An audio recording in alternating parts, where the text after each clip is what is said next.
Contrast uncut, yeah, you know that's us. Where we only speak the real and the real rock with us. Where we motivate the people and politic on success. Oh no, we ain't DJ Khaled, but they swearing we the best. Contrast uncut, contrast uncut, contrast uncut, contrast uncut.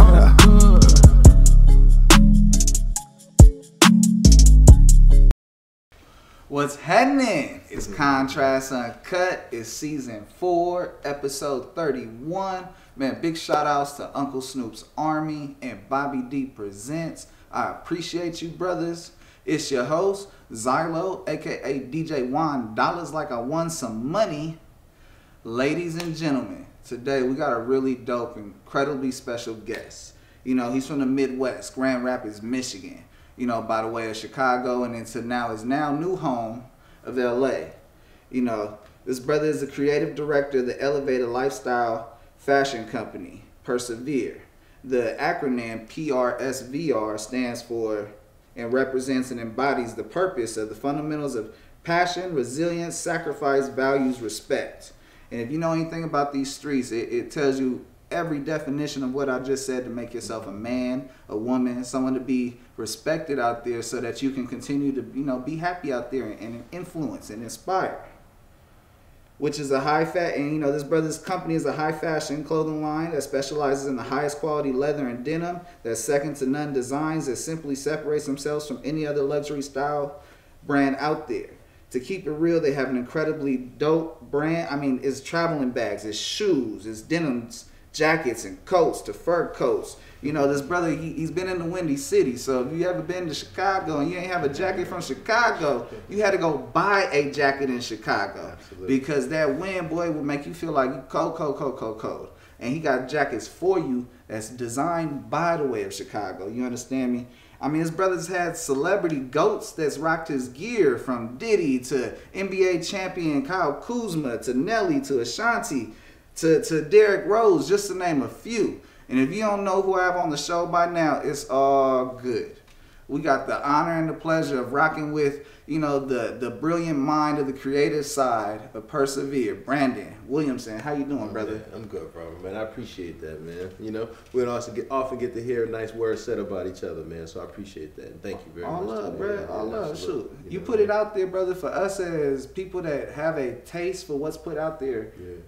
As a tastemaker, we enjoy seeing it. We receive it that way. It's like, okay, this is what the game is missing. There's a void. Yeah. And when you feel that void and recognize that, okay, they got these Birkin bags for 20 bands, yeah, but you can have a bag out there that's for 1,000 and it have that same qualities, have that same feeling, and you know, you elevate with that. It's saying, you know, I can make it an opportunity for you to avoid going to Saks Fifth or Neiman Marcus and come fuck with me and get that same quality. Yeah. And feel right about it. Yeah.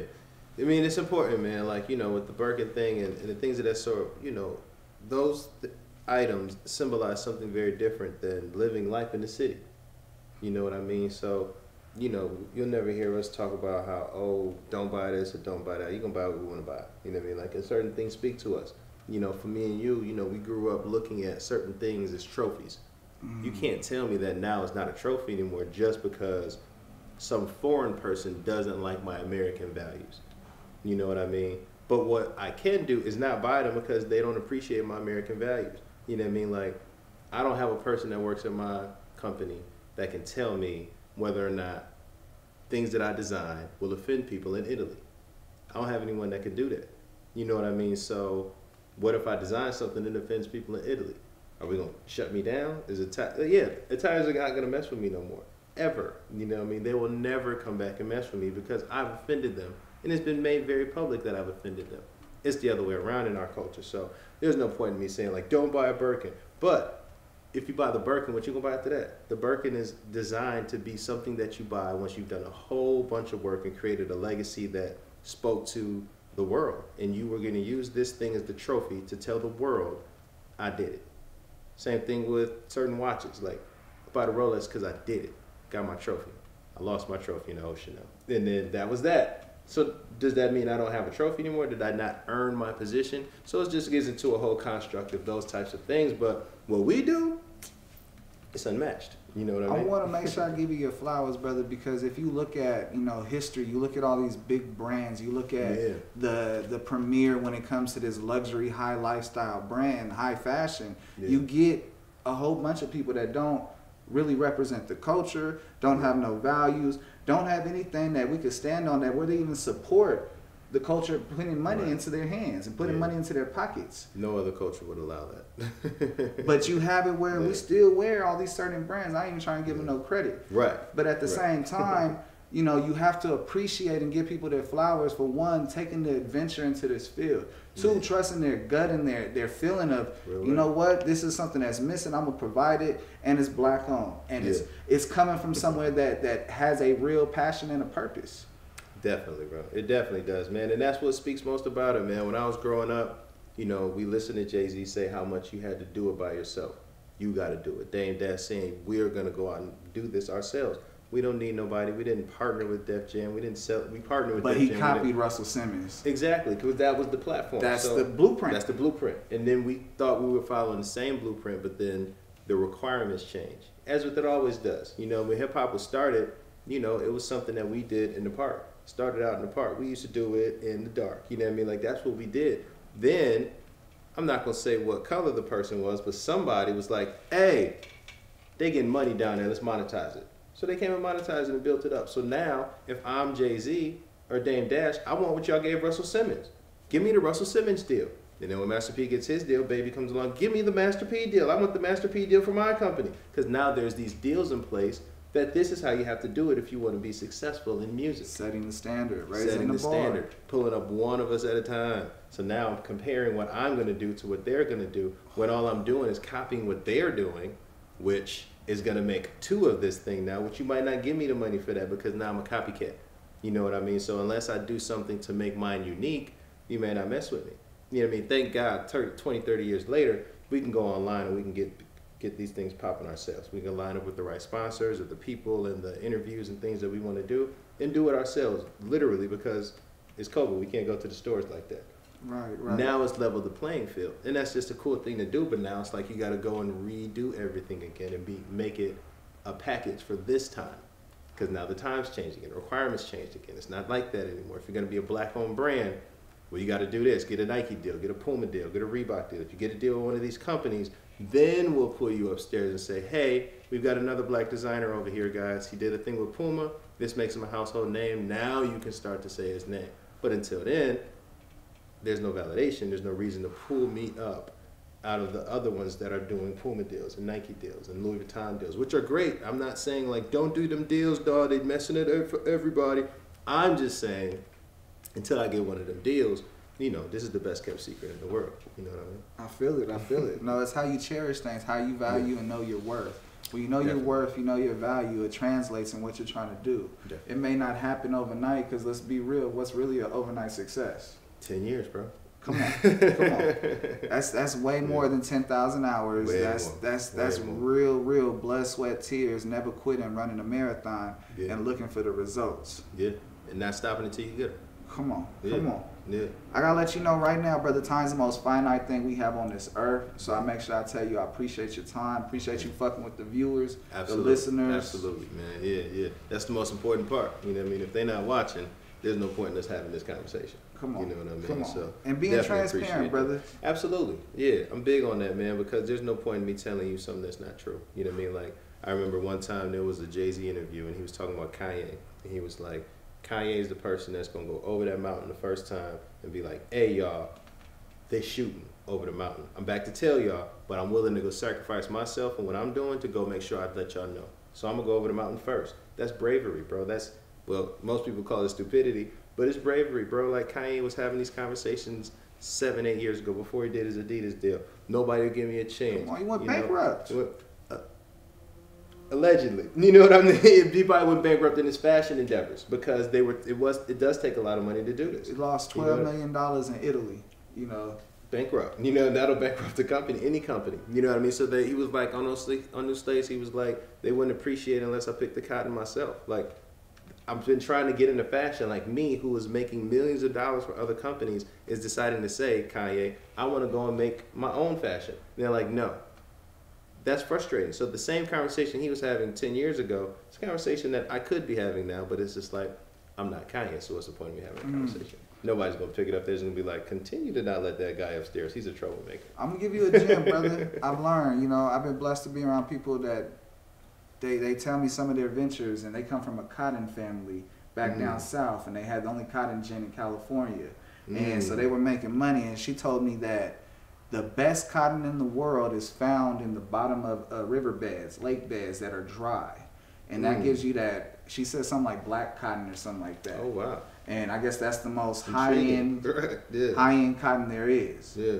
And so, little do I know, as you can tell, I don't know, you feel me? I ain't no expert. We ain't talking about sports, music, some money, you feel me? But fashion, I love it. I just don't know it all. I love how everything comes together. I love how you can actually take animal furs and put some other things on there and style them, and then you can sell that shit for 10 bands.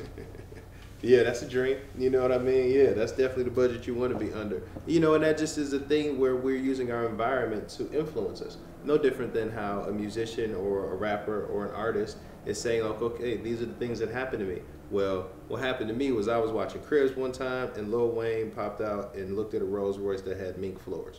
And I was like, he got mink on the floor, bro? He just put, oh my gosh. I gotta go learn more about mink, bro. I need to go watch that episode. Right. Yeah. But I'm also from Detroit. You know what I mean? The land of distinct pink gators. You know what I mean? That's what we'll say. I won't mention the other thing it may be known for. But that was exactly Detroit in the Bay Area. Very common. Very things that we definitely have in common between the two cities. You know what I mean? So it's like, it's that aspect to it, because that's part of my influences as well. So it's just putting them back out in private. You know, as we talking about times, what is a normal 24-hour for you, brother? What's your 24 hours like? Man, so what time you want to start it? From when I wake up or when the clock strikes 12 midnight? Because I'm still awake. Let's start off when you wake up and then to when it ends. All right, cool. So about 4 or 5 a.m. I wake up. I look over at my wife, see what, you know, we have a new baby. You know, so I look to see if there's anything. Thank you, bro. I appreciate that, man. It took me a while to share that with the public. Not the public. It took me a while to talk about it on the internet. You know what I mean? Because it was like, you know, it was COVID. And it was my first daughter. I was like, yo, we got to see how special we can make this moment. You know what I mean? Is a whole different thing, bro. Like, man. I don't even post that many pictures of my daughter. Like, you can't. They're beautiful, beautiful children. You can't just be posting. Once you make that decision, now you got to keep going. And it's an addictive thing. But whatever. So about 4 or 5 a.m., I wake up and check on them. And then from there, you know, I live in the Valley, so I drive over here to my office, you know, and kind of set up the day about 5:30 in the morning.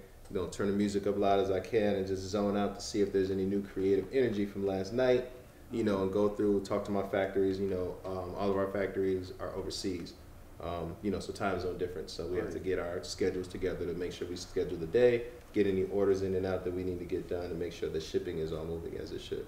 You know, that's why you up so late, because it's 7, 8, 9 hours overseas, brother. Yeah. So so 12 midnight over here is 8 a.m. over there. Yeah, and you can't be talking about I was asleep or y'all was at work. You know what I mean? So it's being on the West Coast has its advantages and then its disadvantages. Like when we wake up at 5, it's already 8 a.m. in New York. So it's like, man, like y'all probably already bombarded with emails. So if I try to call now, they're gonna be like, bro, I'm bombarded with emails. It's already 8:30. Like you can't just get into my day.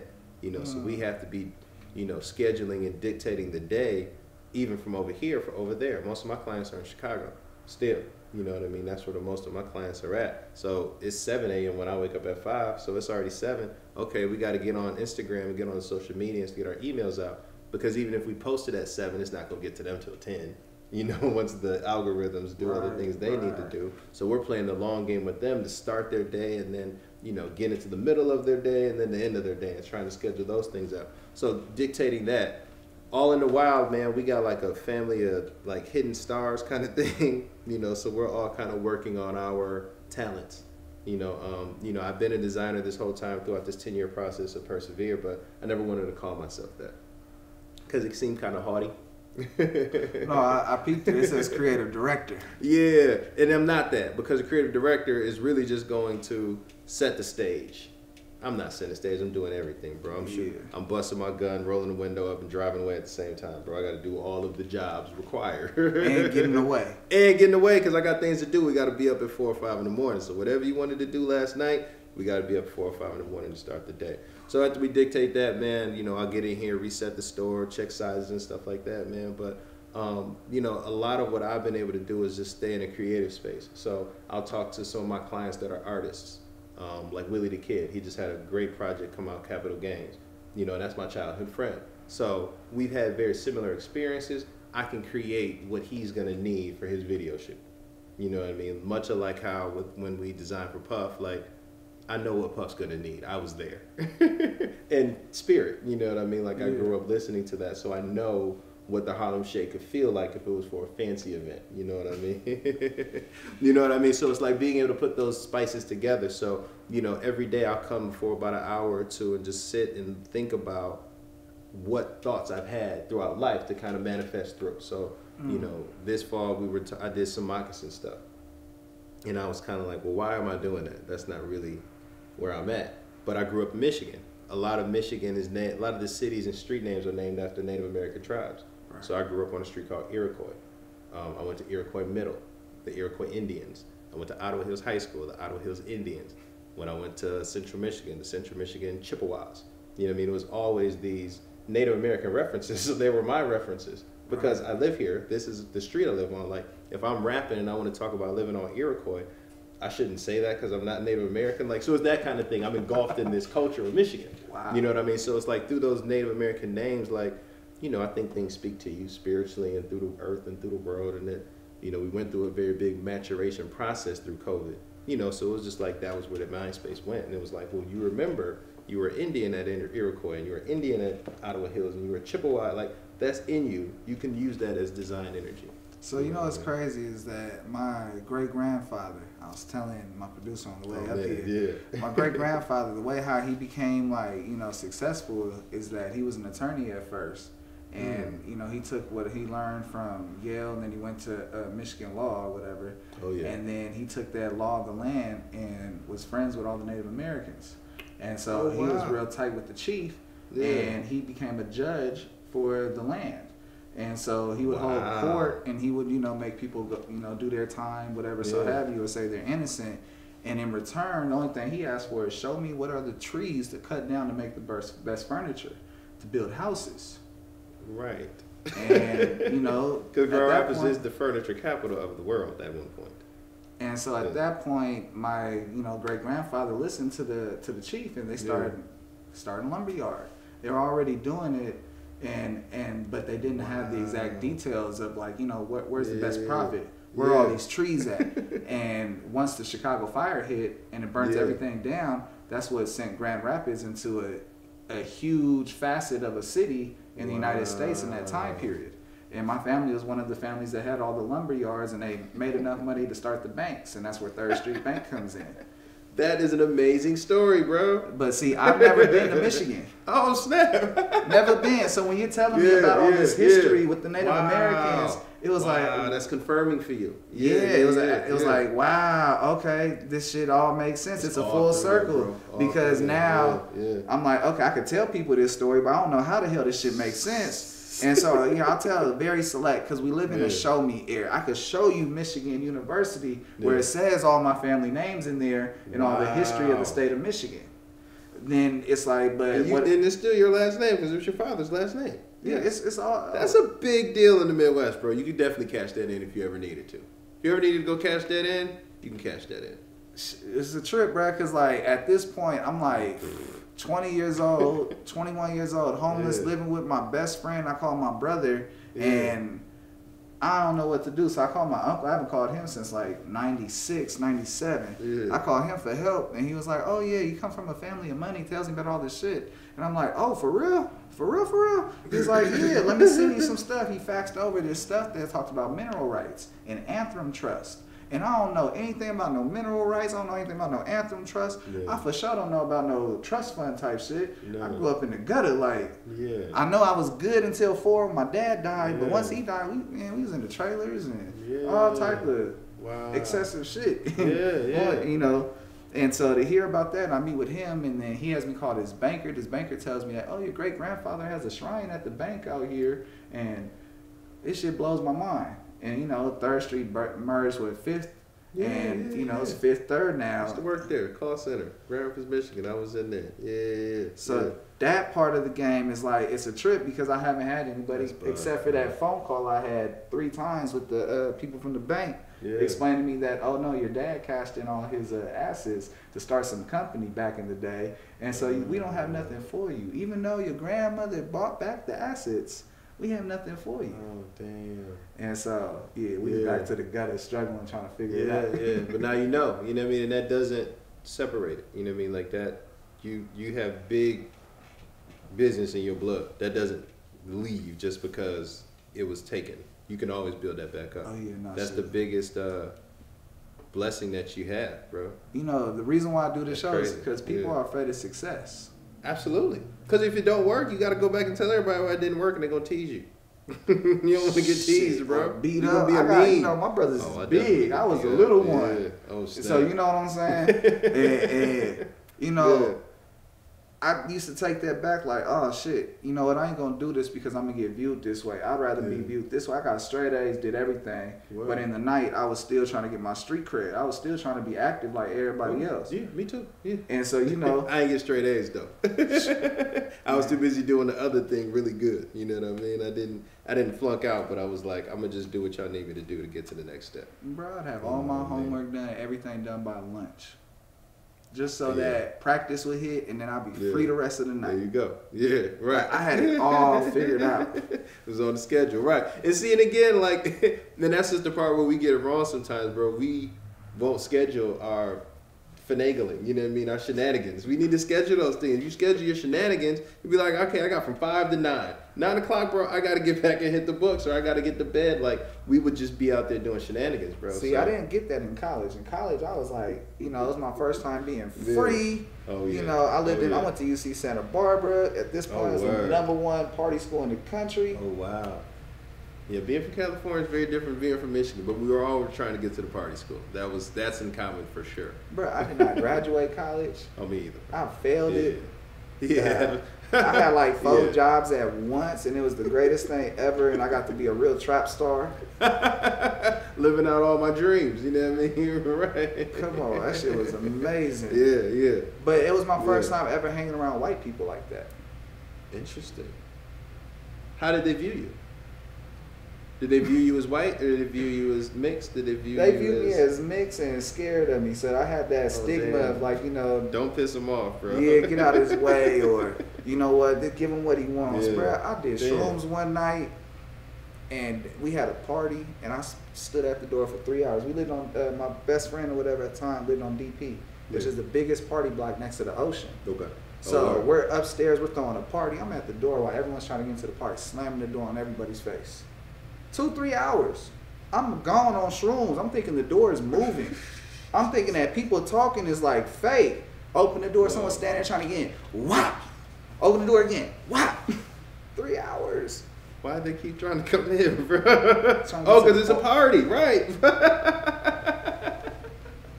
Yeah, bro, I've never tried shrooms. If that's a segment, I've never tried shrooms. Yeah, that'll keep me from doing that. Oh, I never did it again. Yeah. It was fun. It was fun, but I'll never do it again. Yeah, I'm good. Yeah. For real. Man, I'm getting hella off topic. Yeah, college was fun, but I fucked it off. But I learned so much.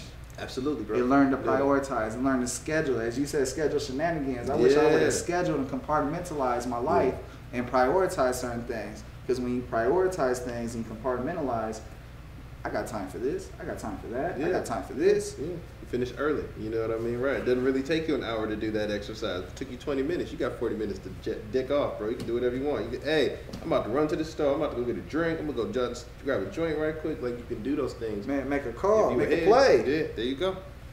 Man, I want to make sure too, bro, as we keep on, you know, I'm, you know, my viewers knows I'm going way off how I normally go, but it's so important to go off the aura, go off the vibe. if you you feel something, you start to exercise what feels right, because you never know what's gonna be on that path. Absolute. Yeah. You ain't got down there. As long as you ain't got no fear, you got to keep on running. Definitely. I You agree, feel me? man. I agree. Don't be scared of shit, because you know what? At some point, you're gonna have to sit down and face that fear. eternity. Or face that fear. And there's gonna be no choice, bro. Like, I don't like mice, but if a mice come in my house, bro, I'm not gonna be like, Margaret, I need you to come get the mouse out the house. It's like, no, bro, you gotta figure that out. You're gonna have to get it together. And I don't like mice. It's not a thing. Bro, I've never like jumped on the table. Right fucking now. Oh, see? That's what I'm saying, bro. And it's like you Crazy. can't, right? And it's like I want to say like I would stand up and handle it. Man, I'd probably be on the table, bro. Bro, I've been busy traveling. So my peoples called me yesterday and was like, "What are you doing?" Because normally I'm setting up shows. I'm calling to set up this, or I'm talking to this. Like I'm constantly going. Yeah. I'm like, no, I'm looking for this mouse. I'm cleaning up this whole area. Something I've neglected for months, and now I'm taking the time to clean every motherfucking thing to find this motherfucker. Right, or at least make it uncomfortable for him to be here. You know what I mean? Come on. And so, boom, that's what I spent my whole day doing. I spent 13 hours doing that shit. Man. But you know how good it felt to just lay down and know that everything in this motherfucker clean, and I got these sticky traps for that ass, and if there's more than one of y'all both going. Everybody go. Yeah. Everybody going to bed. Right. I'm waiting for the actual text to come in. It's going to come at some point. Picture of a trap. Yep. Got that ass. I remember them, and I had to put a bag over it. And I just hear the bag rustling as it so let funny. go. It's the same thing my ass doing. I tie that motherfucker up. Because I'm not going to be able to just look at them and, nah, bro, I can't. I don't like mice. But Nah, God forbid if it happened, it was in my house, I'm going to have to handle that. So we had to face our fears, or we just die. You know what I mean? So what's the point of being scared? Oh yeah, no, fuck that. Unless your fear is like jumping out in the street when cars are driving. Like, I want to make sure we're being responsible to the viewers. Like, we're not saying like jump off a cliff if that's your fear. Like, more so like if you have a fear of public speaking. Like, I personally will not jump out of no plane. I will not jump in front of moving cars. I will not jump out of a moving car. No. All that shit got me fucked up. Yeah, I'm gonna do that. So that's the other half. You know what I mean? Like, you mixed. So you have two aspects of things that you inherit as things that you will and won't do. Yeah. On that note, I got a quote for you, brother. Let me know how this quote relates to you. If it doesn't, the ideas I want you to talk about it. No, man. You ready? The most luxurious possession, the richest treasure anyone has, is his personal dignity. Jackie Robinson. Go. Oof. I often say to people, you know, where you're from doesn't matter until you're in trouble. You know what I mean? Like, you know, when I moved to Atlanta, we had moved from Chicago, moved the business from Chicago, moved to Atlanta. We were setting up a store. And I was like, this is going to be easy. I'm going to get out here. Atlanta's going to love me. I'm flashy, this, that. I'm going to figure it out. We're going to make it happen. Atlanta's going to love me. And it didn't start off the best. You know what I mean? So it was like, okay, I'm going to have to call in some favors. So I called them in and nothing happened. They were like, you're not from here. You know what I mean? Like, you got to call where you're from. You know what I mean? So it's like when we talk about like our personal integrity and what we personally stand upon, that's our calling card. That's how people will remember us or recommend us for things when things come up. You know what I mean? Like, just recently there was this new app being released, and a friend of mine that I worked with on something else called me and was like, hey, a friend of mine wants to do this app. He wants to include fashion in it. He wants celebrities to like it. He needs some help. So from there, based upon my experiences of not only having a fashion brand, not only having had created an app, not only having had worked with other companies, they look at me as a liaison for black businesses to go and make their next leap. You know what I mean? So how I'm viewed is way more important than like how much fun it was to be around me back when Greystone was open. You know what I mean? When we first got into the industry, you know, me and my wife were married. We were married, we got into the business. I don't know how much people like that. It was like a husband and wife team working because, you know, if I show you this works, your wife might be trying to come to work too now. You know what I mean? And now you're going to have to start a business with your wife. And it's going to make some men be like, yeah, I'm not buying that from him no more, bro. I hope he never sells another jacket because now my wife has got me doing all this stuff that I don't want to do. Could possibly be viewed that way. Have I heard anybody say that? No. But have I heard some rumblings of people saying things like that? Yes, for sure. Of course, we all do. So it's like, is that more important? There was a time in our relationship after that, because I would get around in the industry and I would be like, you know what? I don't think my wife would know if I was moving around. And then I start moving around. That's not my personal integrity. That is not who I presented to people that I was. So if I'm moving around, whatever I'm doing, if I'm seen with another woman and I'm not explaining that this is an artist and I'm trying to show her where the murals go in this building, then it's immediately going to be viewed as wrong. You know what I mean? So in being viewed as wrong, like if I'm standing on this family message, I can't be moving around. You know what I mean? So that definitely from a perception changes things. You know what I mean? So if that's not what you want to be known as, then what you're doing and your personal integrity and the things that are about you have to always stay top of mind. That's what our legacy leads us to. Jackie Robin's legacy is, I'm gonna keep going, bro. For real. No matter what. Yeah, no matter what. Like, I got a job to do. I got a mission. God told him his mission. He kept going. You know what I mean? So in us creating our legacy and adding to our legacy, bro, like, you know, all those things is what that means to me. You know what I mean?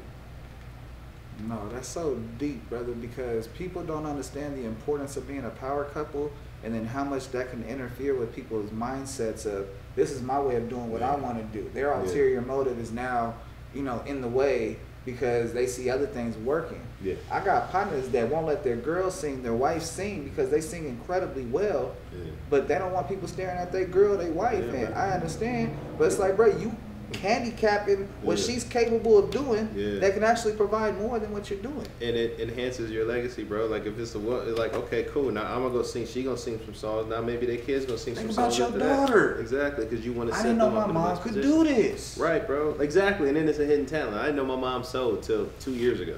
I was like, so you could have helped me with this along the way? We could have gotten this going a little quicker. Like, my dad found out that my grandfather played semi-pro basketball in Detroit in like the 40s or 50s.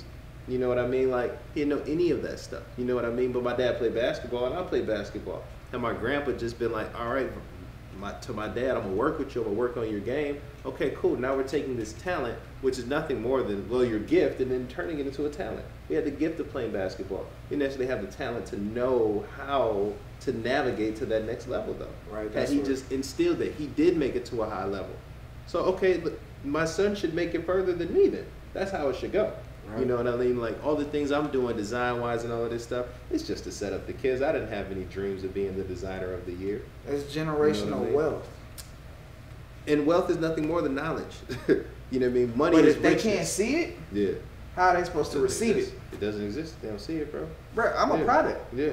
Absolutely, bro. You have an amazing story, bro. But it's so amazing. real. It is because you I'm still are attracted to the money. And barely just got to it like, okay, I've been trying to manage other people's careers versus doing my own. Bro, Jay-Z tells a story on 444. He tells a story about something that his grandfather did. His grandfather was a preacher of some sort, and he did something. I don't know what he did because I couldn't make out the lyric. But from that guy's son, Jay-Z's father, was killed when Jay-Z was a young boy. You know what I mean? So something the grandfather did threw off the family name. Threw the name off. Way over here. We were going this way. Hold on. Kind of like a valley. You see that logo? Kind of like a valley. So you're going, do. And then, oh, snap, I fell. Well, you're going to have to build it all the way back up just to get back on the track. Jay-Z did that. You know what I mean? Like, we saw that happen. Like, regardless we like him, don't like him, love him, whatever. I don't even care about that. But you have to see that there was a person here that came up in New York during a very terrible time who didn't have any generational money given to him, although he came from people that were well-to-do. But something happened. Something happened. Got shook up a little bit, and then he went on. He's the richest black man that we'll ever know. You know what I mean? Other than like Bob Johnson, but I don't know him. When BET was made, I was 8. I wasn't thinking about Bob Johnson when I was 8. I didn't grow up listening to Bob Johnson. I grew up listening to nobody did. You're right. So it's just those things, bro. Like you can get thrown off track, but you can get back on track. It's called a track. As much as we are talking about Jay-Z and his legacy, I want to make sure we do spend time on your legacy. Absolutely. Because from the opening statements into now, you've been on a journey. You know? Yeah. And the first thing I'm going to ask you is, do you feel like this game chose you or did you choose the game? Ooh, good question. The game chose me and did I choose the game? I chose the game. I could have done anything. I could have done some other things. There are other things that I was talented. I was pretty good at rapping. If I had practiced at all at rapping, I think I could have been a really good rapper. I was a teacher for a little minute. I did teach for a moment. I didn't graduate college, but I did teach preschool and kindergarten because it's different. I did enough college to be able to do that. 12 units. 12 units. Yeah, exactly. Yeah. So like I was able to do that. I taught, and my mom's a teacher, so I was like, well, I can teach. You know, I'm great at connecting other people to things. I just get frustrated when they don't do the things, which is kind of where fashion came for me, which is kind of where music came for me. Like, I have a personal belief that anything I want to do, I can do it. So with my two hands, I can go and be whatever I want to be. I don't need him or you or anybody to do anything. I'll figure it out, because that's what I do. That was my gift from God. I can go figure it out. I can go in there and I'm not good at building things like that or whatever, but in finding out the rules, I can figure that out. You know what I mean? So those are the things that remain important. You know what I mean? Absolutely, absolutely. When would you consider your first affirmation that fashion is what you're supposed to, you know, put your life into? So where we, you know, we're in a flagship store in a very ritzy area of Burbank. I think I'm still waiting on that. I'm still waiting on the affirmation, the confirmation that this is what your goal in life was to be. I think that this is more so a step to the thing that I'm supposed to do. I'm really good at this, don't get me wrong. Like, this is part of the story. But what part did you get to where, you know what, I need to make the first step to what I'm feeling? Oh, the first step. Okay. Oh, perfect question. We used to customize sneakers back in the day. So we would get into painting Air Force Ones. But back at this time, Nike would stop selling all whites in the winter. You know, get wintertime back in the Midwest, they would only sell the black ones at that time. So no one wanted the black ones. This is when the Gucci fabric was cool to do, and I was doing a lot of things like that. So in customizing, this guy told us, he was like, you know, if the product that you need continues to be sold out, you need to go make the product. And that was kind of what started me in that direction, to say, like, what? 3 black kids from the Midwest and Michigan can't just go make their own shoe and have people buy it. This is when Bape was getting to be a big deal. This is when Fight, a company out of Australia, was being a big deal. And when the streetwear companies, Adidas, Nike, were first coming to the boutiques to collaborate with them. So it's like, okay, we'll go make our own shoe, sure. So then we found out how much that cost, and it was too expensive for us to do. So then we just didn't do it, and then God opened the door, bro, and we just began to make these T-shirts. And then from there, it just catapulted, bro. We just continued on that persistence. And like you were saying earlier, the persistence of it, but the brand was Persevere. We wanted to call it Persevere because we kept feeling like we weren't given a fair shot, but it didn't stop us from going to be better. You know, we would get told, no, we're not going to do that, or no, we won't open your account, or, you know, no, we're not going to hire you to be a Nike rep or a Sean John rep, or whatever the thing we wanted to do at the time was. And we just feel like, you know what, we're going to call it Persevere. So I like called a friend of mine that lived in Toronto, because of Canada, they're French speaking first language.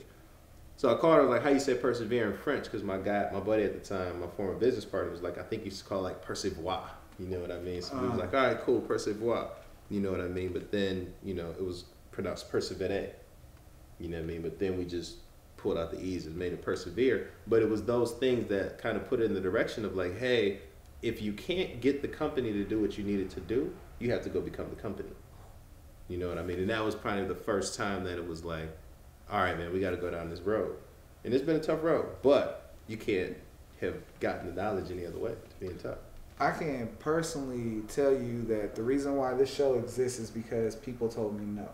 People told me no, I can't work at the radio station as promo, and I know the program director and the #1 DJ. Like, you get what I'm saying? Right. Got told no. I go to the other radio station where I know them and ask them for a job. They tell me no, and I was catching them slipping. Like, from 10 to 2, they didn't have nobody in there, so it'd be black. So you went in there with a plan. Like, yeah, you ain't got nobody. Yeah. And I'm calling the program director to say, hey, it's all black. Nothing's playing on your station. It's 1:30 in the morning. I'm delivering newspapers.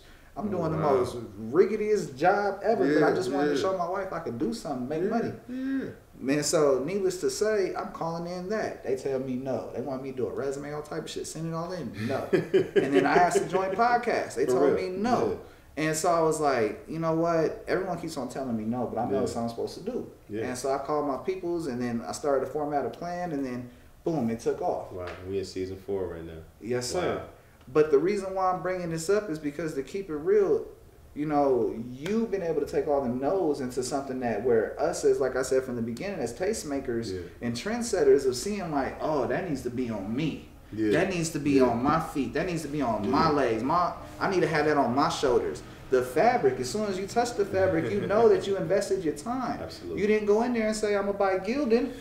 And you not. actually Yeah. you didn't go in there and say, I'm gonna find. I know what Versace uses. I'm not gonna use that either. I'm not gonna use that either. Exactly. I'm gonna use something that's more higher quality, Yeah. and it's gonna make. As soon as I touch it, I feel like the closest thing to this is gonna be, something that's $900 a T-shirt. Yeah, that's the But- goal.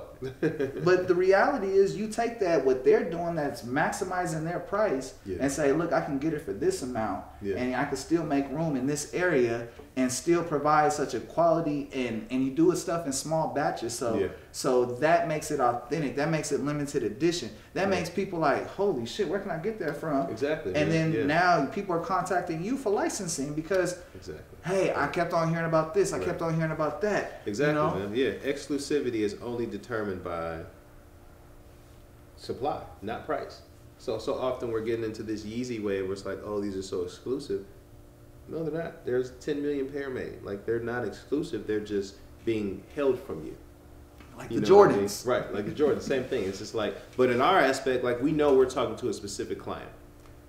We're talking to all of my clients, 97% of them have had to build themselves up themselves.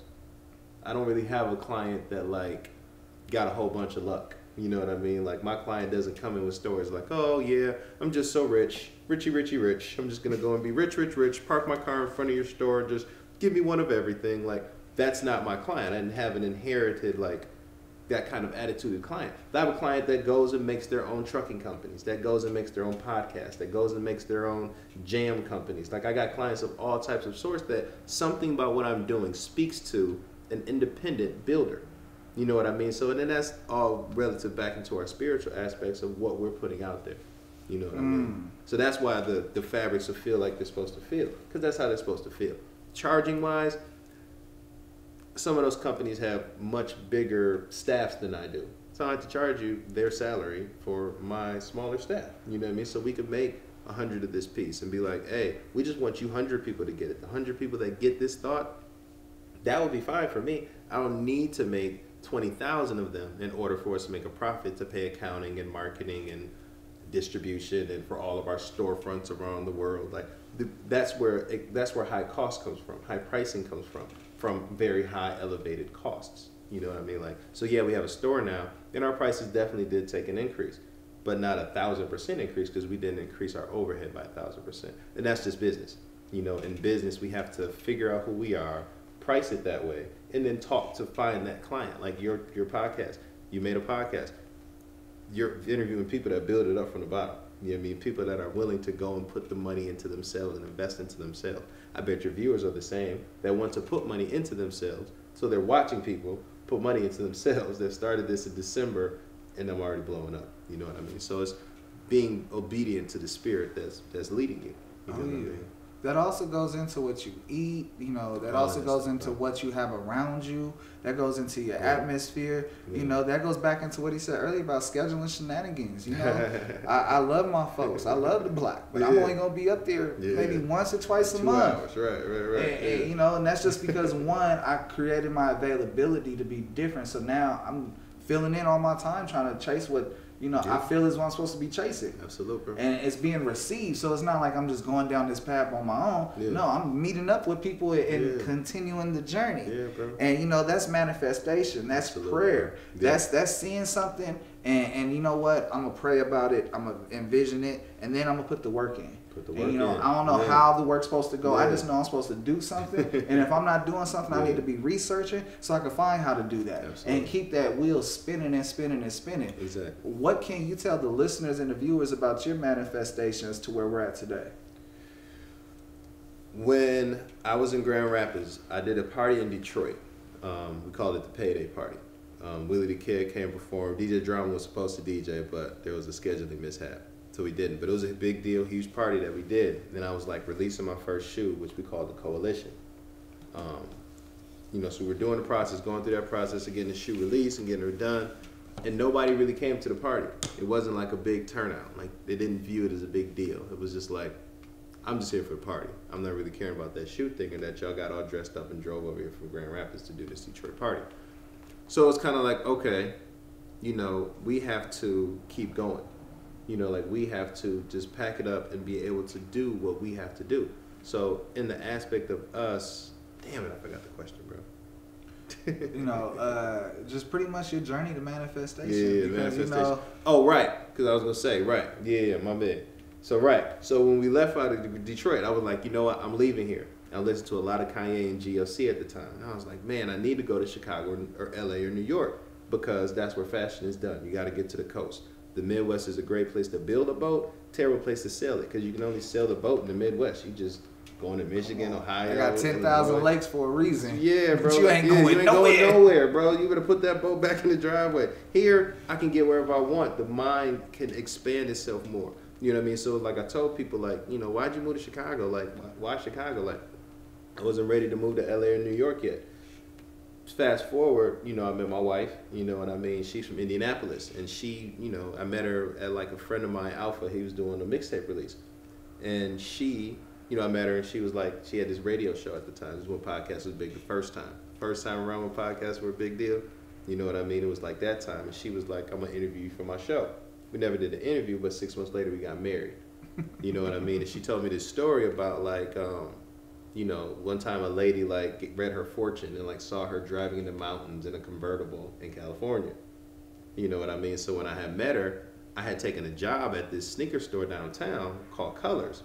Here in LA, and I didn't take it because she was like, I'm not ready to move to LA with you like that. Like, I don't know her for 2 weeks. You know what I mean? I was like, hey, I was about to take this job in LA.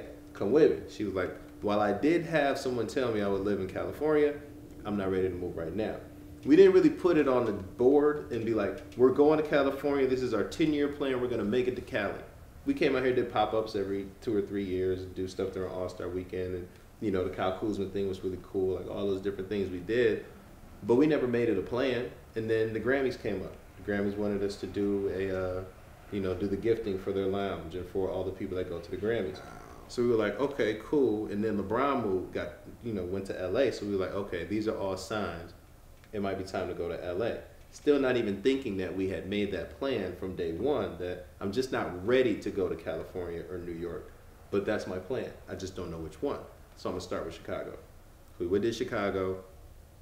Went to D.C., went to Atlanta, went back to Michigan because I had never opened any stores in Michigan. I just lived there. Opened a store in Michigan for a while to regroup to come here. And then it wasn't until I got here that God said, like, finally.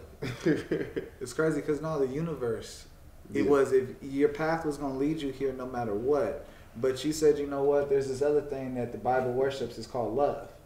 Absolutely. And the importance of love and happiness. Great segue. And so, you know, that allowed your mind to pretty much say, you know what, if it's meant, I'm gonna get back there. It's gonna happen. But I'm gonna trust my heart. Manifestation. And then boom. And it's amazing because as you hit fast forward, you really wound yourself here, even though you did like a full circle, like an oval. And it was like, boop, that oval's pivoting me all the way out here. And you're finding your ways to stay. And that's the thing about, you know, the game is you have to continue to reinvent yourself. You have to continue to level up. You have to, as we were talking about off air, the ceiling of complexity can kill you if you allow it. Absolutely. You know, anything like a plant and us, like, you know, if we don't feed it, we don't, you know, give it. Doesn't get to grow. Carbon dioxide, it's gonna die. It's gonna die. If we don't get our oxygen, we die. Right. So, you know, in that same thing of you got to keep on feeding your mind. You got to keep on breathing these ideas. If you don't put that time into your dreams, into your ideas, they'll die. Like Quincy Jones did the thing. Well, I heard a quote one time, like, if you don't write down what God gives you in your brain, He'll give it to somebody else. That's why sometimes we're looking like, dang, I had that idea. Yeah, what'd you do with it? Nothing. You know what I mean? Or sometimes you did do something with it. And then you just kept it. You just kept it in your pocket. You know what I mean? We do that so often. Bro, you gonna have me going. You know, I knew about Metro before Metro blew up. Oh, wow. Before it went public. You clearly have a gift. Bro, I knew about, what's the other one that's from Arizona? Cricket that blew up. Oh, wow. And it's because, you understand, it's unlimited everything. This is 2005. Unlimited everything, but it only works in these areas? Yeah, because Boost was like that. It only worked in California when we would get it. Or Nextel. But this was going to be the first one. And, bro, you know, I smoked more weed with the money I should have invested that had me in a nice fancy car today. But I wouldn't have the path I have today and have the same appreciation. Bro. Just because. You didn't feel like you earned it. Yeah, you didn't earn it. Like, I like the long route. Yeah, let me go get my watch. Let me go get my trophy. I'm gonna go through all the back roads that y'all went through. I'm gonna go and do it the same way or a similar way. I don't need to just skyrocket and get the trophy after not doing the work. Like, I'm okay with the work. I want people to know that I deserve this. I don't want to be a paper champion, bro. Like, that always bothered me, bro. Like, you know, like, I never joined a fraternity or nothing like that. But that's when you said that's exactly what you took me to. No, y'all don't know. For those that don't know, the schools on the West Coast, at least I know UC Santa Barbara ain't paper. Yeah. I tell you that. They threw our asses off the fucking pier because we didn't say the alphabet backwards. And, you know, you're supposed to turn around. Everyone's supposed to turn around. We're a whole unit. If one fucks up, we're all fucked up. Oh, wow. So one of us fucked up and didn't catch it that he said say it backwards, as in turn your ass around, and all of us turn around and say it regular. He didn't mean like ZYX. No, but it's alpha, like, beta, sigma. Oh, yeah. It's the, you know, your alphabet. Yeah, the Greek alphabet. Yes. Yeah. And so, yeah, we got knocked off the pier. Oh, it's so like no paper 3 champs o'clock over in the here. morning. Yeah. Shit, them paddles is real, man. Them canes is real, man. Yeah, because you got to respect it. Because you going to have to respect me. You can say whatever you want. You don't have to like me. But you're going to respect the effort that I put into it. So that was what was always important, bro. That's why we always had to show our work. We did something, we're like, hey, look what we did. Oh, no one cares. All right, cool. Hey, I got better. I did this one. Still nobody cares. Bro, we still out here just doing better ones. And, like, we receive people and some people we don't. Sometimes we'll do something and to bring in new people. Sometimes it won't. You know what I mean? But we got to be willing to jump off the porch. Well, you know, from 10,000 hours to 10 years, the journey for you has been a lot of highs and lows, roller coaster after roller coaster. Man. You know, what can you tell the viewers about your highs and lows that you're willing to discuss that, you know, that you view as a high and that you view as a low? Man, so my biggest thing that I like to do is help people. I think I'm really good at helping people and making people better, making them understand the God in them, you know, the call on their life, the fact that they have a call in their life. A lot of times people don't even know that they're here for a reason. You know what I mean? Whatever that reason is. Yeah, and there's something that you were sent here to do. As long as you're still here, you have a job to do. So do the job. Like, go and find out what it is. And I think that there's such a freeing thing in finding out what that thing is. You know what I mean? So it's like, you know, we've gone through so many different things as a business of, you know, bringing people on board to be like, hey, I see that thing that you're doing. I'm finna help you with it. You know, you want to make clothes? All right, cool. Come over here, help me with it, because I do need some help in the shop. So come help me in the shop, and I'm going to show you how I make these clothes. Give them the game. Show them all the game. And pay them for while they're working. And then they would turn. And they'll be like, how can you turn if someone gave you, if the person is leaving the dog dish outside your door? Don't bite that person. You can't bite that person. There's going to be no one to open the door because you bit his arm off. Like, you can't get any more water. Like, that was just such a, it was a defeating thing for me to learn.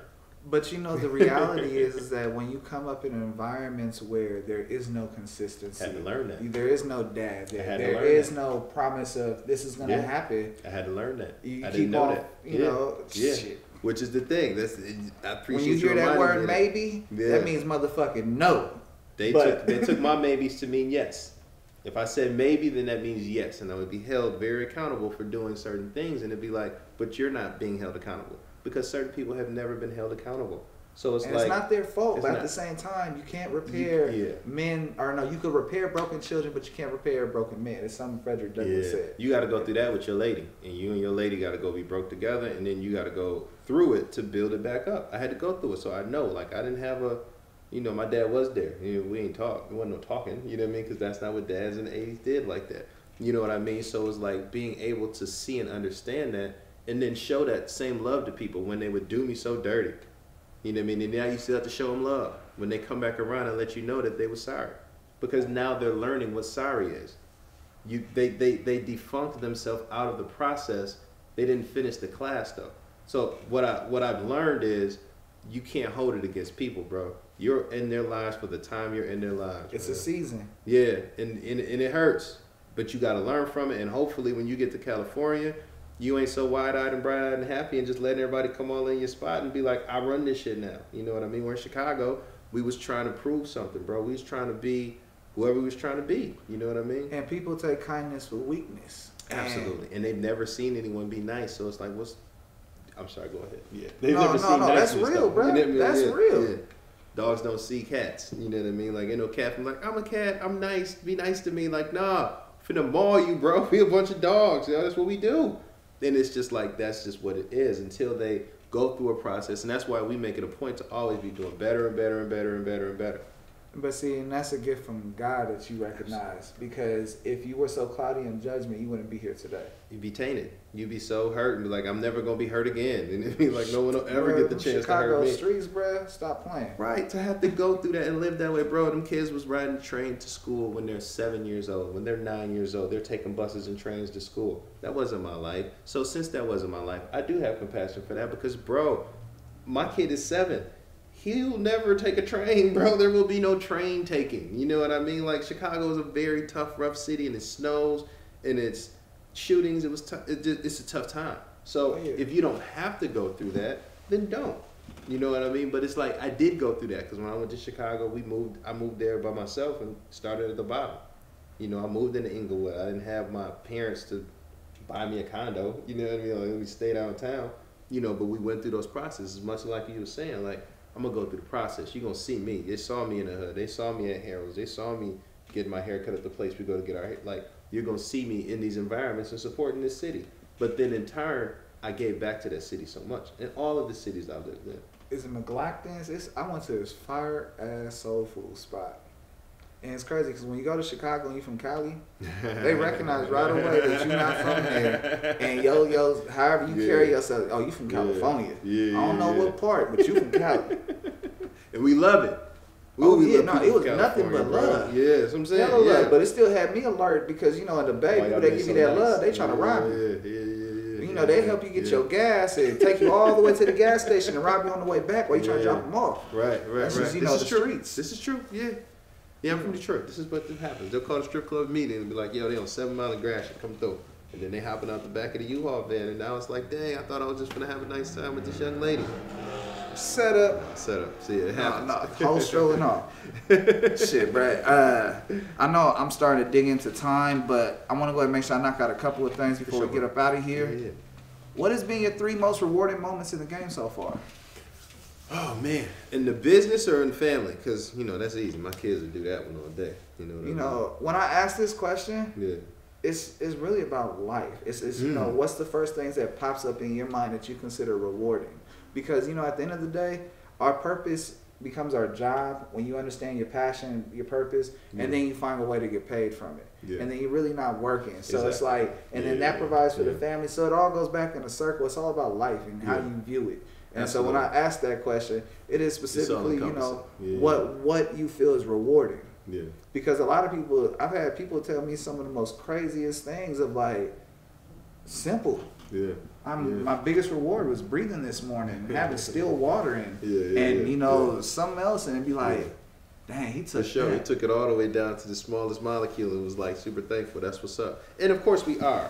I know God has a much bigger purpose for me, so as much as I do thank him every day for allowing me to wake up and bless the vehicle and manufacture specifications, make sure we get to where we're going and all that good stuff.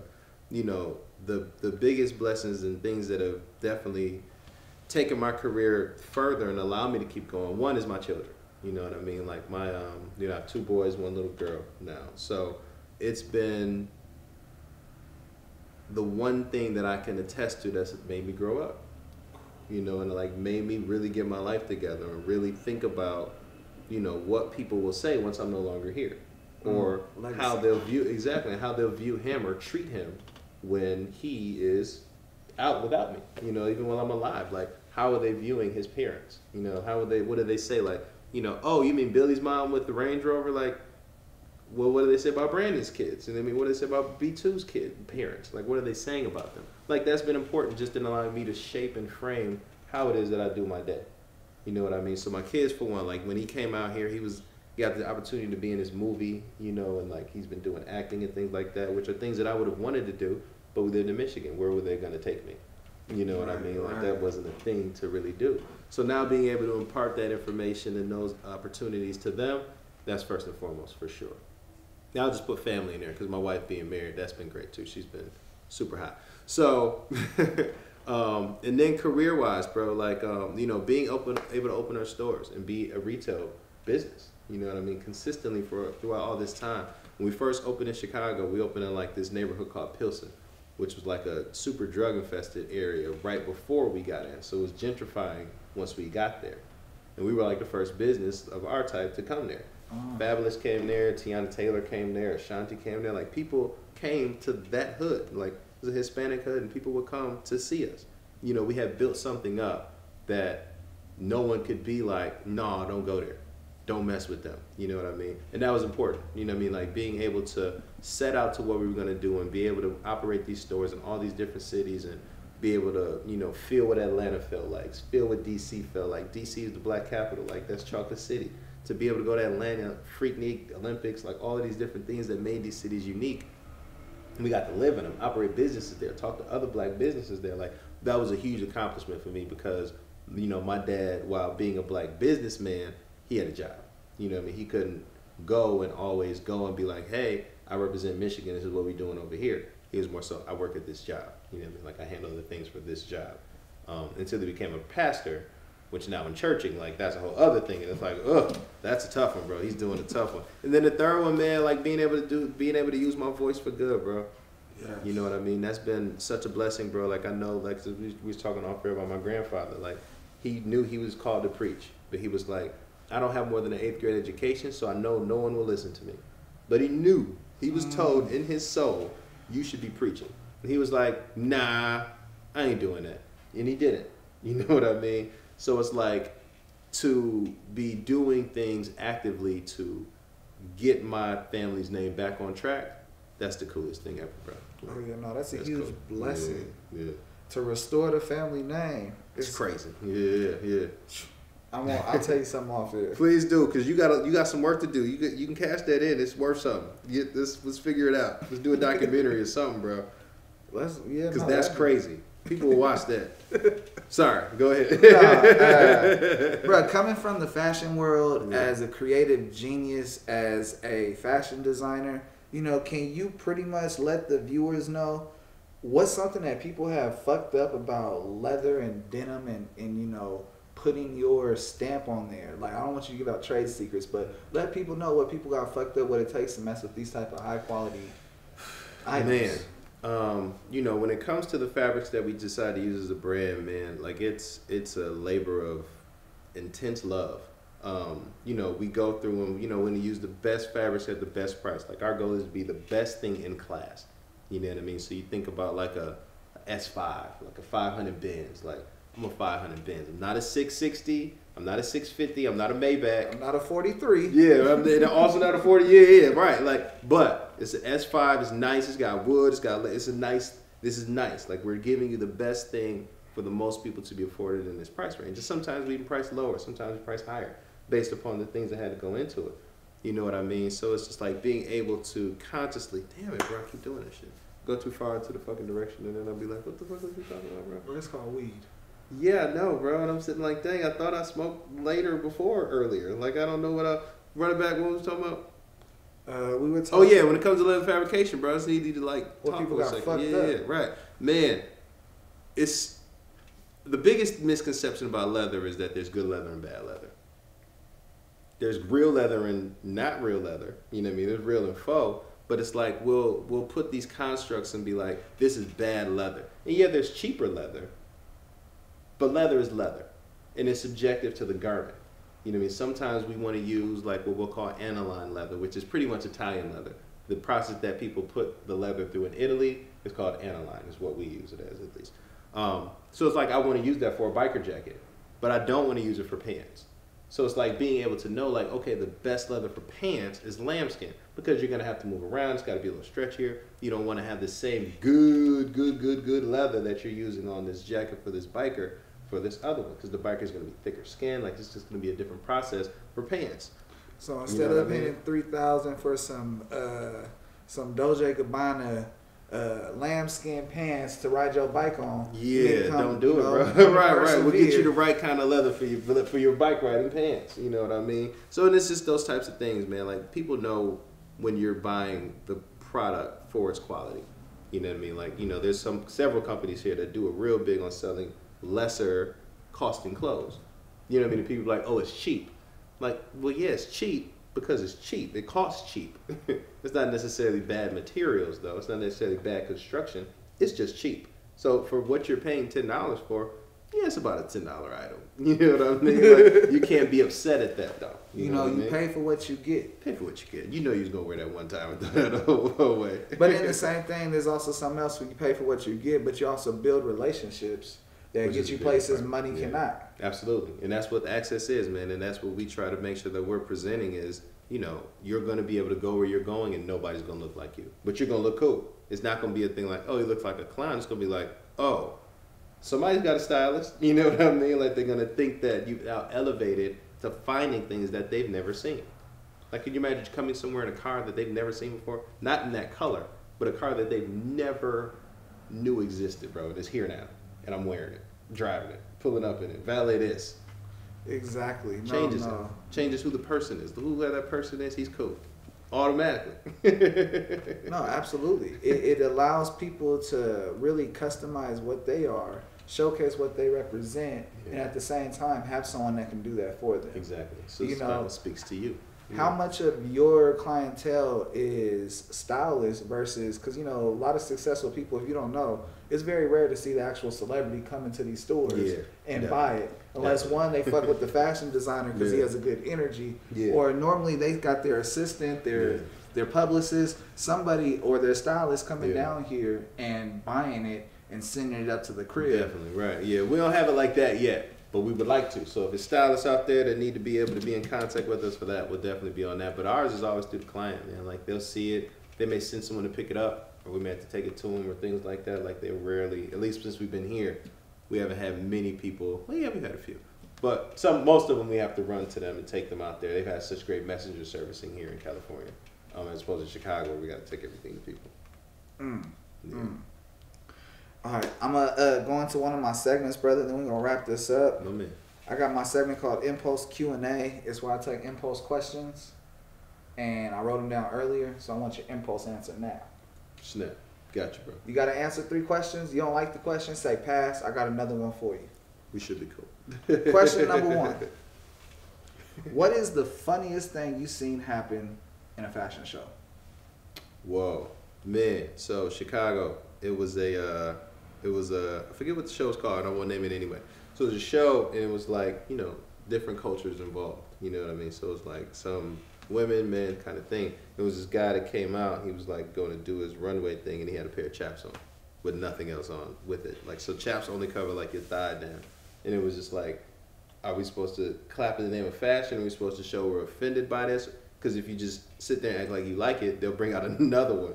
And then they'll just keep going, bro. So you have to do something, but it's never a right answer. And I'm sure I did the wrong one, but I don't remember what I did. I'm sure my face showed it, though. It's like the first time you ever see cocaine or something like that. Like, but then the second time you're like, don't look at it, bro. Don't look directly at it. Don't look at the cocaine, bro. It's a cocaine plate over there. Don't look at the cocaine. Like, shit, bro. My first time seeing cocaine was a mountain high. You're in California, bro. It's very different. Shout out to the Russians. But yeah, I did not go over there. I played the video game. I rolled the blunts. You don't get me confused in that section. I ain't got nothing to do with that. I don't play with nothing. I don't quite know how to get out of there, so I'm not going to go in there. You know what I mean? You understand? Because you won't come out. Question number 2. In there, right. What is one thing you love, but you wish you hated? First thing comes to mind is sex. Takes up so much of my time, bro. So much of my day. I could like be over there and be like, dang, now I'm gonna just go and eat and go to sleep now, bro. In the world of productivity, it'd be like, man, that's the first thing that came to my head. I'm sure I can come up with a better answer that's more business related. Nah, bro, that's the realest shit ever you just said. Yeah, because I don't be running back to work after that. I'll be like, man, I'm finna roll up. Yeah. I'm gonna go to sleep. Yeah, and then fuck roll the weed. Yeah. Shit, hungry, happy, sleepy. Right, man. So that would be the thing, because it does. You know, that's what, again, being married. A lot of artists, designers are not married because they can't commit themselves fully into a relationship. Another way around. I'm gonna figure out the design stuff. We'll get to that. No, there's inspiration in that. It has to be if it's not. But yeah, whatever. That's it. Number 3. We go back to the whole thing about love. But exactly. Question number 3. Was there a time you bombed something that you would want to redo it? Oof. I probably shouldn't tell this story, so I'm gonna tell it that way. I'm gonna start it that way. Excuse me. So. I had gotten real cool. I'm not even gonna use names. Actually, just use I was gonna say, don't say nothing you want to cut out later on. Yeah. Okay, cool. I want to use names. All right, cool. So It was an opportunity that I had. I was working with somebody, and they presented an opportunity that they wanted to have done. So I was like, all right, cool. Just keep me posted. So some time went by, and I had an idea on how to make that thing happen. So I was like, ooh, let me think about it and like just present this idea to them about me and this person doing some work together. So like, let me just go present it. Let me go show it off right quick. And then I sent it to him, and it was super quiet, and didn't say nothing. I was like, did y'all get it? So I sent it to like his homie, who I also knew was my homie. I was like, yo, I sent this, and then nobody say nothing. Like, yo, like, did y'all get it? Like, yeah, I got it. Let me call you. So the homie called me. It was like, yeah, you shouldn't have done that. Like, you're his connect, not this guy's connect. Like, where's his at? Like, yeah, he did. My homie didn't know what we talked about, but like, you know him. You don't know him. So you can't go up here to him, even though he's the guy that everybody's trying to get to. This guy is who has your attention. You need to talk to him. And it was kind of like at the time, I was probably like 30, 31 or something like that at the time. And I was like, but we talked about it. We went over this. Like, I wouldn't have just got out of my bed and done that. I would have just woke up and be like, I'm going to just do this. So it was like, I didn't feel like I was given the benefit of the doubt about that. But I wish that I had realized that these people are not your friends. Yeah, and it's the untold shit that weighs in on you. It's the part of the game and the ethics. It's like, you ain't gonna know that you broke the rule until you broke it. Yeah, because you told me to do it. He didn't tell me to do exactly that, but he said, like, let's come up with something to do. And it wasn't like I put it on the internet or sold it or did anything. It was like, here's an idea. And it was still just like, you overstepped. And it was like, if I had known, and I've never overstepped again, because I've never stepped again. I've just been doing my own thing, building up this thing vertically, the way I do it. I don't go ask somebody for nothing anymore. Brick by brick foundation. Right. And that is not the way to do it. You should go and ask for help. You should get help with things when you can get help with things. You know what I mean? But instead, since that made me feel so terrible, I just built it up, and never, ever, ever asked anybody for anything again. Yeah. No, that's real. So yeah, I wish that I hadn't done that. I would have been able to be more comfortable asking for things that I know I could probably get. But it'd be like, nah, because they're going to tell me blah, blah, blah. But you know, the irony of all of that is that you took that and learned from it because you were able to say, I'm going to take this no from this and continue to elevate. Yeah, it's not going to stop me. So I'm not going to ask y'all for nothing else, bro. Come on. And that was terrible. And the other thing to take from that is that, you know, you can't block your own blessing by not accepting the blessing that they're trying to provide. Right. Very because, true. you know, by blocking their blessing, that has a sour taste in their mouth. Yeah. By them trying to give, thinking that they're doing something, whether it's from ulterior motive or not. You're right about that. That relationship, you know. That's some good perspective, bro. I like how you think. It's another layer to thinking. I like that, bro. Shit, bro. I got taught this thing called forgiveness and understanding to forgive yourself and then move forward and then being okay however people respond. How'd you learn that? Shout out to Mr. Timothy Teach Jones. I was at a dark place last year, and I went to, my wife was like, oh, we need to go to the church that she works at. Oh, wow. And have this motivational speaker talk to us. It's for couples. And wow. It really wasn't for couples. It was about, you know, life stuff. Really? And I was like, all right, fuck it. And I went, and bruh, that motherfucker had me in tears. Wow. Thinking about some deep, me and my brother was into it. Over $5 fucking dollars. And oh wow! Like it's deep, bro. We done did some shit, you know, some shit, and we got into it over $5. And it's like to this day, you know, I'm happy we were able to mend the relationship because that's my brother. Like, you know, he fights for my kids' attention because he feel like he was gone that long. But now my kids, every time they see him, it's like that's Uncle DH, you know, that's Uncle. You can always pick it back up. You know what I mean? As long as you're willing to utilize forgiveness. He just got him, gave him his motorcycle to my son and letting him run. I'm like, you gonna blow your engine out. It's all good. Your son like me. And it's like, bro, it's your nephew. He can't be a Warriors fan. You know this. But what's your real brother? You know, it's real enough. Okay, cool. I just didn't know. I didn't know. Okay, go ahead. So, bro, my mom got arrested, and then my sister got arrested, and then you had to have someone that I live with the coach, or do I live with my friend from Oakland, and you know, I like their house. I like what we're doing at nighttime. I don't know what's going to happen with the coach. Yeah. Right. Right. Yeah. Good choice. Yeah. Shit, I wish I'd have moved in with the coach. I love my family, but shit, I'd be a millionaire by like 19 if I'd have lived with Coach Henderson just because he didn't put up with no bullshit. Yeah. He made me lose 13 pounds in a day and showed me I could lose 13 pounds for wrestling. And then I still won the match. I passed out in the car and then still beat someone that was ranked. Like, it was, you know, it was a lot, but at the same time, it's, you know, it shows you what you can do and what you can't do. Absolutely, bro. Fuck what I can't do. Yeah. Fuck what I can't do. Absolutely. Bro, you have survived my impulse Q&A. Oh, man. And you have ran through this show like we met each other before and we ain't never met each other. Man. And feels like we've known each other for a minute, but that's the blood. You know what I mean? Come on. That's aura. That's understanding that, you know, something's supposed to cross paths and it's either you block it or you make something connect. Yeah. And so, we was able to connect, brother. Yeah, and so, you know, as a reward, brother, it's your platform. You want to shout out anybody if you want to promote something. You know, you could give the address where we at, where they can get everything. Yeah, man. You First and foremost, man, thank you for your time, bro. Like, this is definitely a step in the direction we wanted to be in. We haven't actively tried it or anything to be like, I want to get on more shows. So when you reached out, man, it was definitely a blessing and something we needed to hear at that time to, you know, continue to push our message, bro. You know what I mean? You know, we have our segment Free Game Thursdays that we're doing, and we're going to build that into some business coursework and things like that. So it's going to be interesting, man. But PRSVR, Persevere Lifestyle, man, like perseverelifestyle.com. We're here in Burbank. You know, for those that are coming to LA on the route, you know what I mean? We're in Burbank, just out in the valley. Definitely check in on that, bro. But, you know, we ain't going to sell it to him too hard.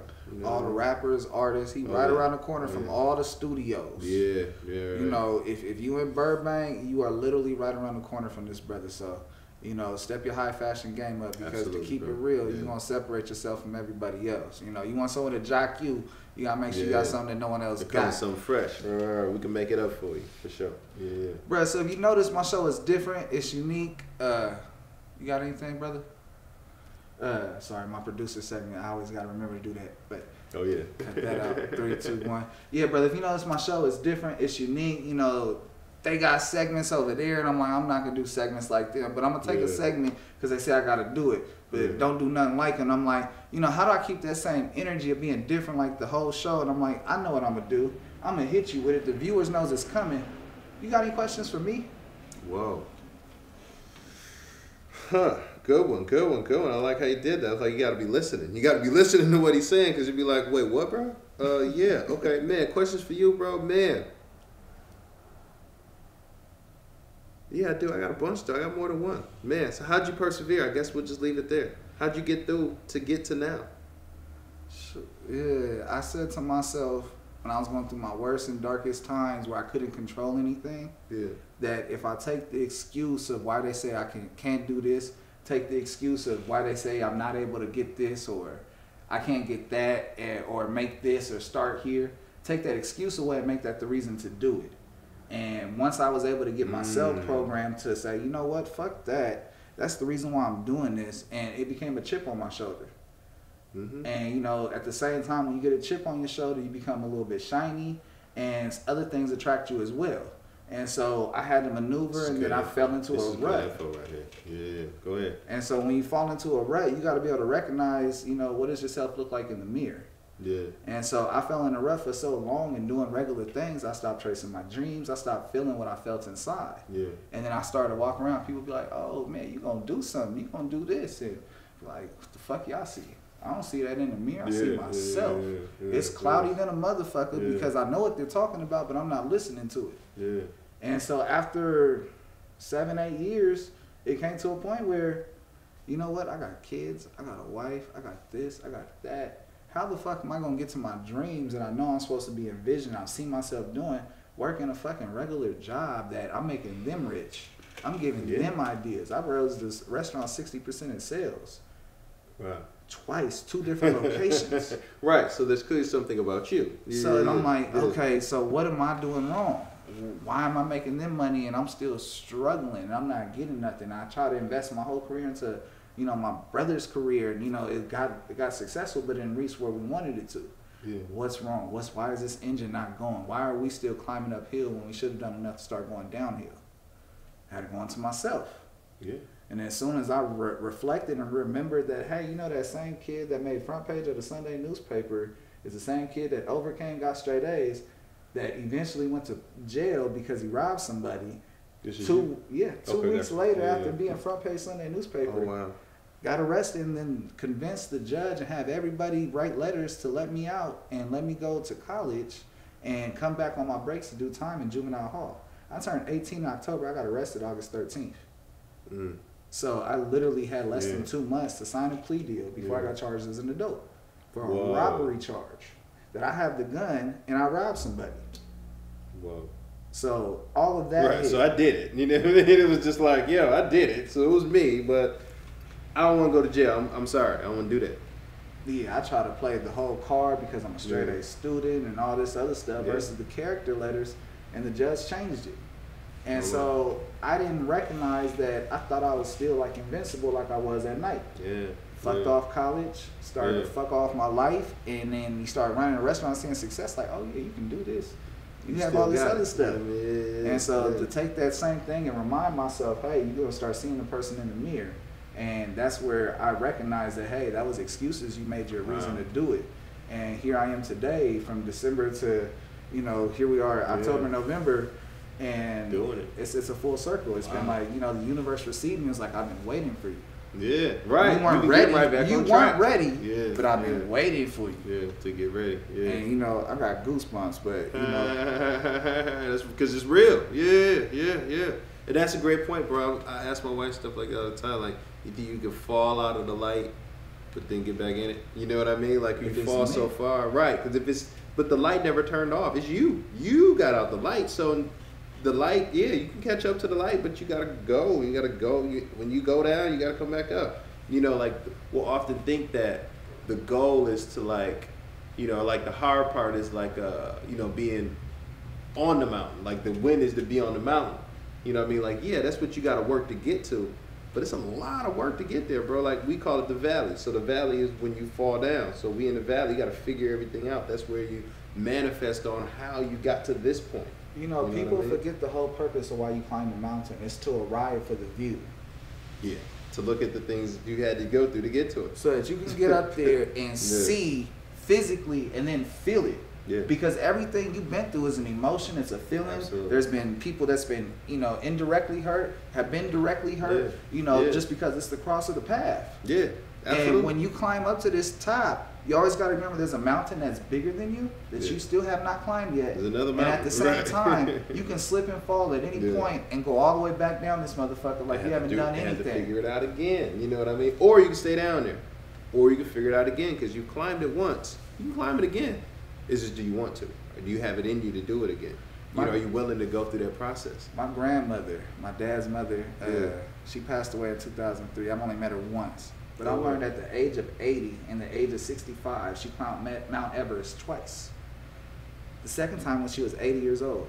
And I got the pictures to prove it. Oh, wow. But at the same time, it's something a testimony. What are you going to allow? What's going to be your happiness? And she climbed that thing for the second time because, from what I'm told, she wanted to see the view to see if it felt different because she was feeling closer to her time of passing. Wow. And you know what? She got up there and it felt the same. And she was like, oh, there's no difference to how many times I climbed this mountain. Yeah. It's just about the way you get up there and the way you get down. Wow. That's pretty deep. Let me tell you the story about the eagle. You know the story about the eagle, how it can go and like extend its life longer? No. Like the eagle will live for like 30, 40 years, but its hair will grow, its beak will get all busted and stuff, and its talons will grow to the point where they grow into their skin. So the eagle, when it's like 30 or 40, it can be like, man, I could die today, and I've lived a great eagle life. Or I can go up to that mountain up there, bang my head upon the mountain so I can get this beak off, and then like claw my claws and shit, and like then use my claws to cut my hair. Go through this very ugly process of like maturation. They call it molting. You know what I mean? And then they can go live another 30 or 40 years, bro, that same eagle. It's like a second life for real. They can go and like take off all that old gray hair and be like, yo, I'm back out in these streets, bro. And they can go on and do that a whole other time. But they have to make that decision. They can decide to do that. They can be like, no, I'm cool. I'll just I'll take my chips. What's crazy is my father-in-law passed away in January, and he was like the closest thing to a dad. Yeah. And something they put on his tombstone, his headstone, was that eagles don't die sick. They fly high. Wow. And so that's deep. When you said this right now, that it's just it's the reminder, bro. Yeah. You still here. Still with you, still rocking with your boy. You know what I mean? Crazy. Yeah, On that note, it's Contrast Uncut. It's season 4, episode 31. Man, big shout outs to Uncle Snoop's Army and Bobby D Presents. I appreciate you, brothers. I wouldn't be able to do incredibly dope shit like interview Brandon Williamson and talk about persevere. And I mean, this brother told so many different angles and different visions of that he had to overcome and persevere himself to create his brand and to be here today. You know, you let them diamonds continuously drop, because I'd let people know when you're on this show, you're letting gems drop left and right. But something you have to realize is that they don't receive them unless they hit the ground. And you let these words, these diamonds drop and they shine so well like a diamond in the rough before it hits the ground, waiting for someone to receive it. I thank you, brother, for coming on the show and just being so transparent and, you know, giving somebody something to look forward to. Because, you know, you could take this idea that no one likes what you're doing because you're drawing stuff and not realizing that all you're doing is accelerating your gift and just tapping into it. You just need some type of influence, someone to look and say, hey, that brother did it. He made it out the gutter where no one else was doing it and made a way. And that's, you know, that's the resilience. That's the persevere. Thank you, brother. You know what I mean? Definitely, man. Thank you, bro. I appreciate it, man. Yo, this is Brandon Williamson. We down here at the Persevere store for Contrast Uncut. Big thanks to Bobby D and Snoop Dogg. We appreciate you. Thanks for sponsoring this episode. Peace out, y'all. No fucking way. That was all the shit, right?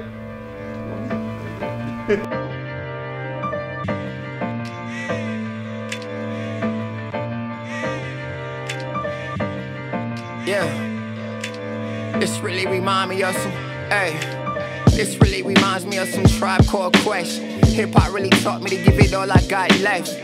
Wu-Tang taught us how to beat the projects and tell my story over beats and it could be a project. Look, how it all begun, bum, skibbity bum, yeah. Grew up on that Nas, on that L, on that pun. Old soul when I was young, crisscross, make them jump. Battle rapping for respect, my nigga, this ain't what you want. Can I kick it when I'm rhyming? Be a legend through Ebonics, was a sticker boy. Felt like sticky fingers played at Onyx. Can I live track 8? Feel like Jigga 96, without a reasonable doubt the album turned me into this. Shit we always had.